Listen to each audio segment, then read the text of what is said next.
So, today in the History Help section, we'll be looking into historical methodology.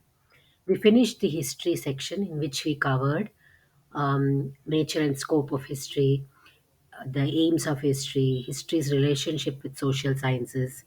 If you haven't read that or seen it, please go back and look into our history playlist. Today we'll be covering the historical methodology. In historical methodology, today is the introduction video, which tells you what to look out for in the further chapters or the further videos. So, what is historical methodology? Historical methodology is a way of writing history. It tells you how to write history. So, if an ordinary person had to write history, he would have simply taken facts or just narrated a story. So he has written a particular fact or a narration, but that is not the right method of writing history. So writing history requires a particular attitude or perspective. So how to write history correctly?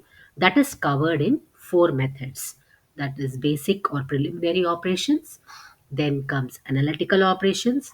Then comes synthetic operations, and finally the concluding operations. Let us look into them briefly one by one. So, in preliminary operations, suppose you are starting to write a particular story or a particular fact that you want to write. So, you will have to select a topic first. As a researcher or as a historian, your first duty is to select a topic. The topic should not be very vague. The topic should not be spread all over the world. Obviously, you have to do research. So it should be something which you can do in your lifetime, in which you can go and visit the places, read the books. So a topic should be selected in a proper way.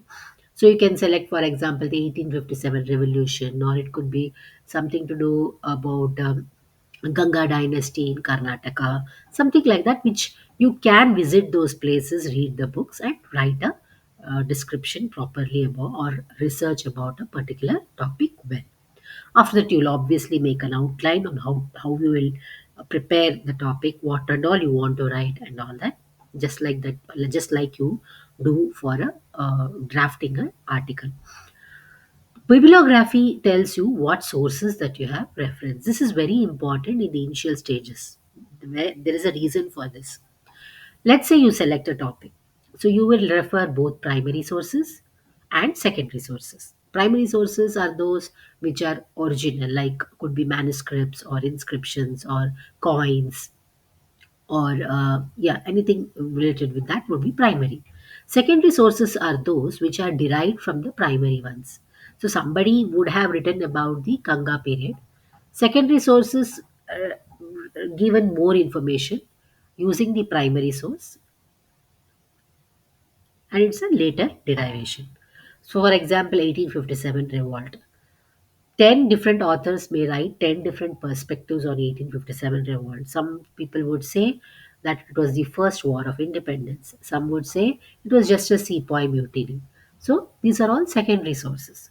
So you as a researcher will have to do a bibliography so that you can list out all the sources that you are going to reference. This will help you um, figure out what to read, what not to read. And when you read secondary sources, you will come to know what problems are there. Can they be good topics for further research and all that? So, bibliography is a way for you to get understand what and all to do, what and all to study, and how to go about writing the topic, writing more about the topic. Next, we come to analytical operations.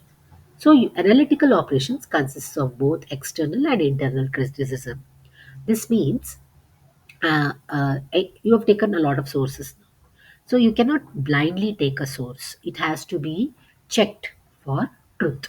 It has to be checked whether it is true or original. So, in external criticism, your job is to find out what is the source, who is the author of the source, which place was the source found, and what was the time period of the source. This is the job of the external criticism. Here you are trying to analyze the source or a particular document. So the first thing you will do is externally, you will figure out author, date, time of the source. In internal criticism, you will analyze the document a bit more deeper. You will try to figure out who wrote it and what was his intention. Who was the author, whether he's a trustworthy person, whether he wrote the inscription or source for fame or for jealous because he was jealous or because of hatred, or was he really a proper person to write about that fact or a event. Okay, so you will try to judge the source here. In the synthetic operations, now that you have already verified what sources to use and all that, you will start grouping them, arranging them, joining them. Okay, so how will you group them? You can arrange them topic wise, you can arrange them country wise, you can arrange them chronologically, like ancient period, medieval period, modern period. So, any type of grouping you can choose. Once you start grouping them, there will be blanks. Obviously, we do not have sources for all the time period, or for that particular topic you may not get all the information. There will be gaps. So constructive reasoning means you are trying to fill the gaps logically, what might have happened. So this is a part of your synthetic operations. Then comes the final concluding operations. In concluding operations, you've already written down your narrative, you have done your research, you have written down. Now you are trying to do a generalization. Generalization means you are trying to make a theorem, make a breaking statement. So it could be that you have studied about wars and you realized all wars, the final conclusion of a war is a peace. After World War One, there was League of Nations. After World War Two, there was United Nations. So you may say that every war leads to a particular peace movement or a peace body, something like that. So you are trying to generalize or come up with a groundbreaking statement saying that if these happen, this will happen definitely. So generalization is the crowning glory which makes a historian famous. Okay, finally is the footnotes. Footnotes is additional things that you found in your research. It is something like a research notes. So, historical methodology or writing history will have preliminary operation, analytical operation, synthetic operations, and finally concluding operations. We look into each of these in detail in the coming videos. Thank you.